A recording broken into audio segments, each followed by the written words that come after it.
Hello, welcome to Podfic Galore. I'm your horrible online reader, Goldskythe.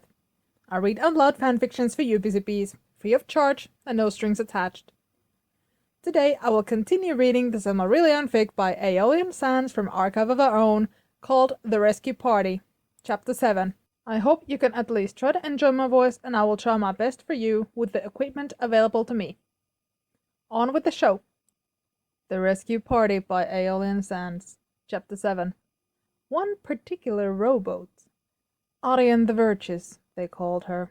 Of all the Meyer who served the great powers of Arda, the Sun Maiden was the most pure of heart. She possessed a gentle kindness that contrasted sharply with the glory of her raiment of fire. Arian had volunteered to steer the sun out of the love she had held for Laurelin, the golden tree. She would care for her final fruit simply because she needed her to do so. There was no thought in her mind of power or glory, or even fear of the weariness that would come with crossing the sky every day without a break until the end of Arda. Her only prayer had been for Vana's golden flowers, and that someone would see to their watering. And from her well-flown paths above the circles of the world, Arian saw much. Today she had seen the grief-stricken riders of Maglor, so few still alive, greet Maedhros at Himring, their armor still scorched by dragonfire. She had seen Fingon standing on the walls of his fortress, facing an uncertain future. Beleriand was normally by far the most intriguing continent to observe. Great tales were being woven every day across its plains and mountains. Now it was in a stage of mourning, but soon the valiant would rally again. Hope still sang in the trees and the mountains, and Arian knew that one day the stories she witnessed there would become the greatest tales of the world. Aman, by contrast, was boring. Almost nothing happened in Aman. Elves and Ainur alike tended to rest, work on various crafts, and then rest once more. It was a paradise, but a stagnant one. And being a spirit of fire still, Arian found herself preferring to turn her glance towards the struggles, triumphs, and failures of those in the east. But today had been different. Today, two relics of Beleriand had fallen from the sky and gone on a rampage, and Arian had been much amused. As she set the burning sun to rest beneath the world, she mused that while Arda had explicitly forbidden her from ever interfering in the events of Beleriand, the Vala had never said anything about Amon. As it stood now, the three sons of Finwë were going to get themselves killed well before they ever set foot in Beleriand. Not that it wouldn't be justice, after all, two of them were supposed to be in Mondas already. But Arian had grown to love the people of Beleriand as she watched them fight every day. So she found herself wanting to keep the three idiots down there alive. Oh, she could never interfere directly. She had the sun to steer, and had sworn to never forsake her duty. But perhaps she could give them a small gift. Something that would simultaneously ward off evil and help them reconcile with their dearly beloved wives. She took the smallest bit of light from the sleeping sun and called to her side three sparrows of fire. I shall give them the light of Laurelin, so that they will glow in the darkness. Not enough to blaze like the stars, but enough so that they may always have light. And she sent the golden sparrows to bestow her gift on the resting sons of Finwë, warning the birds not to wake them under any circumstances. They flew off, and returned to her about an hour later, singing that their mission had been success. When Osse left, the Finwëion brothers had taken the form of a seagull and had flown all the way to Finarfin's humble cottage that stood along the small canal on the southern edge of the Telerian city. It had a small dock back into the water, to which a small rowboat was tied. Deciding it was best to wait for nightfall, he had tucked himself beneath one of the benches and taken a short nap. Now, with Dillion rising into the night sky, he shapeshifted back into his preferred form. He considered for a moment changing it up a little bit, perhaps going for silver hair this time, but decided against it. He was well respected among the Teleri, and he trusted the few would dare to question him for something as innocent as taking a boat out on a moonlight excursion. He was just putting the oars in their locks when a light turned on in the cottage, and the great Meyer of seas froze where he stood in the boat, one oar in hand. Nerdanel could not believe what she was seeing outside the living room window. Anita? Erwin? Come downstairs! Osse is stealing Erwin's boat! She yelled. What? A distant voice called in disbelief. Frowning at her night rope, Nerdanel cinched the sash tighter and stormed outside. Greetings, my lord, she called as she walked onto the deck, shoulders back and chin high. Lady Nerdanel, I did not know you were staying here, Ossa explained, giving a bow that was a bit too ornate, a bit too low, and a bit too practiced. Nerdanel had the impression that Uinen likely received the same one all the time. Ew, were all males so impossible? I was not planning on it, my lord. I was traveling with the sisters of my heart, Erwin and Anira. Well, we were looking for King Arafinwa, who did not return after his morning walk. If he were to stay anywhere outside of Tyrion, it would be here. My apologies, my lady. I'm sure the king just needed a day or two away. He will no doubt return to Erwin shortly. Perhaps he went on a hunt? Footsteps sounded on the wooden planks of the dock. Nerdanel looked up to see that while Erwin was shocked, Anira was all but seething with fury. My lord Osse, I was not aware that Master of the Seas was in such desperate need of a rowboat, Fingolfin's wife said as she crossed her arms over her chest. Erwin shot her a scolding look. Forgive us. We've had quite a tiring day, and as you can see, we were about to retire. Anira means no disrespect. Osse laughed. And none taken. But as it happens, I do have a need of a rowboat, Lady Erwin. I will return it as soon as I can. What, pray tell, is this dire need? Anira demanded. Well, I have adopted three seal pups. Yes, and they have been separated from their families, and I need a small boat to carry them back to the rest of their herd. Anira frowned. Seal pups? Why can't you just carry them on a wave? Nerdanel asked. My lady, Ossa explained, putting a hand to his chest in mock horror. They are very young. I do not wish to scare them. A little rowboat like this would be perfect, that is, if Lady Erwin allows me. Erwin looked at him with suspicion in her blue eyes, and then she smiled slowly, and there was a sly expression in her eyes. Why, I love seal pups, she exclaimed at once. And of course, I will let you, my lord Osse, but I insist you take me along. Oh, that shall not be necessary, my lady. Please, you know I love animals of the sea. I know, but I also know you are weary from your travels. I hear you've been looking for your husband. You should rest now so you can talk some sense into him when you do find him. No, Nerdanel said. We have rested for centuries, and now we are anxious in mind and spirit. A night trip to sea to help some baby seals would help put our fears behind us and settle our hearts. Osse looked at all three women, and he knew he was defeated. Very well, he sighed, but the winds are cold. I can wait for you to dress in some warmer clothes.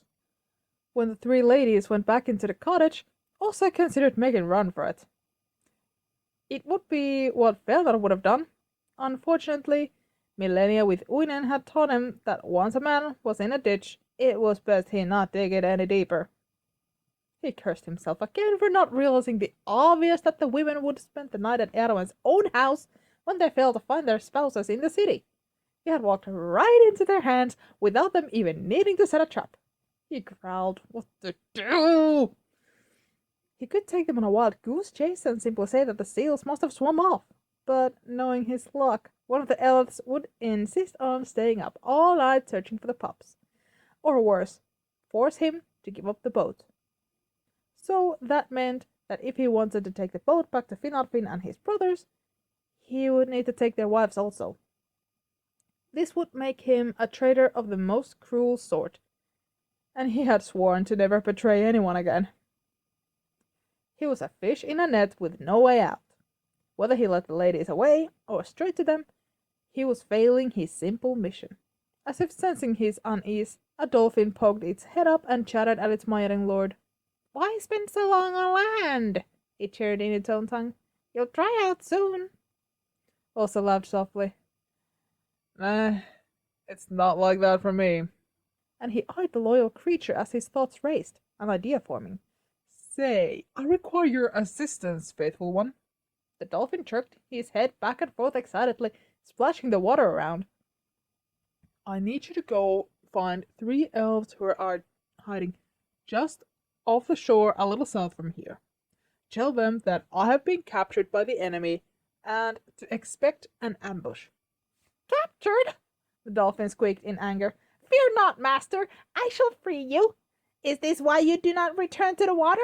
I must see Lady Oinen and Lord Ulmo at once. No. Absolutely not. Also hissed. I am free. He held up his hands. It was just a code word. This is a secret mission, he replied, emphasizing the word secret and nodding at the house. Thankfully, the dolphin was an intelligent creature. I see, it chittered a lot more quietly. Then, if you are really all right, I shall take the secret message right away. Elves under the sea should be easy to find.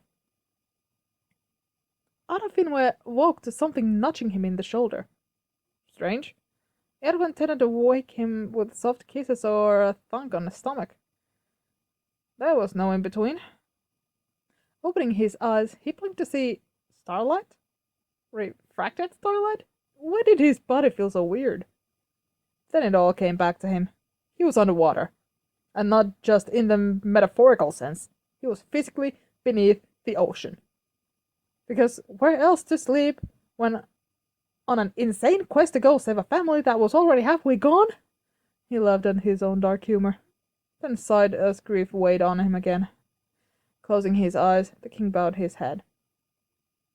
Manwe and Varda, Namo and Nienna, he prayed. Namo, take good care of my sons while they are in your halls. I give them to your protection and eagerly await the day I shall see them again. Manwe and Varda, give me the strength and the courage to save the 2 that I can. I will not fail any more of my children. I will be a better father. May my grief pass on to you, Nienna, so I can continue on for those that live. Poke. Damn it! Finarfin cursed as his prayers and reflection were interrupted. Couldn't he have 2 moments alone? What more could these 2 ask of him? He whirled on his 2 brothers and paused. Both were sleeping peacefully, the water playing gently on their hair, and they were glowing? Finarfin didn't have much time to think about the glow as he felt eyes boring into his back. He jerked around and almost screamed when he near headbutted a dolphin of Osse. Hi there, he said. Great, now he was talking to dolphins.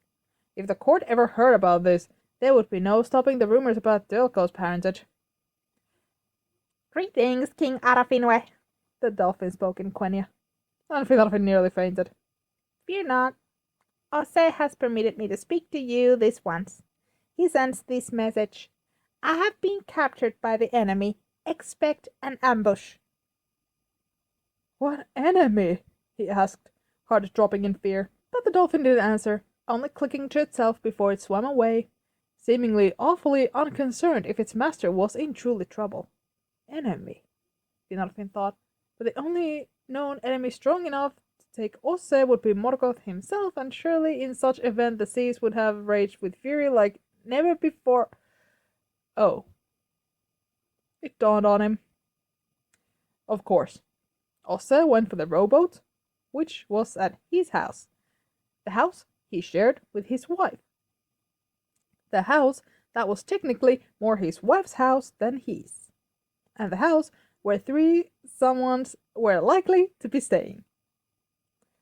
Adrenaline began to seep into his veins. They had to move. They had to move now. He ran for his weirdly glowing brothers and nudged the closest one, Fingolfin, with his boot. Why was he sleeping with his eyes open? Thankfully, Fingolfin responded almost immediately and leapt to his feet, hand going to a sword at his waist. It took him a few moments to orient himself, and he spun, eyes wildly looking for threats and trying to take in his surroundings. Relax, Nala. It is only I, Finarfin explained. But we have a problem. 3 of them, actually. Ara, you're shining! Finarfin took a moment to look at his arm and saw that indeed it was casting off a glimmering blue light. Well, look at yourself! What did you do to me? Why do you think it was my fault? I didn't do anything. Both turned at their oldest brother, who was asleep a few steps away with both eyes closed. No words were spoken. They took 2 steps in sync and kicked the other in the side. Fenrir's body lifted off the sand and rolled in the water as he flailed awake. For a moment there was terror and confusion in his grey eyes, but then he leapt to his feet and aimed a punch at Fingolfin's face, only to stop short. Stars and sapphires! No! Ara! You're not glowing! Says the glowing one himself. Fenrir looked at himself in wonder. Well, how is this possible? This light! It is so reminiscent of tree light, which should only exist. Fingolfin held up his hands. I did not swallow a Silmaril, if that is what you're thinking. Brothers, Finarfin spoke. We can figure out the glowing problem another time. We have to move. The girls have intercepted Osse. I fear they're coming for us. How do you know? Well, for one, they would stay in the house, and for 2, a dolphin of Osse told me. Fëanor gave him an incredulous look. A dolphin? I would say that the sanity of your house is 1 facet short of a gem, but unfortunately, my own son talks to hounds, so I guess that makes me the only normal one.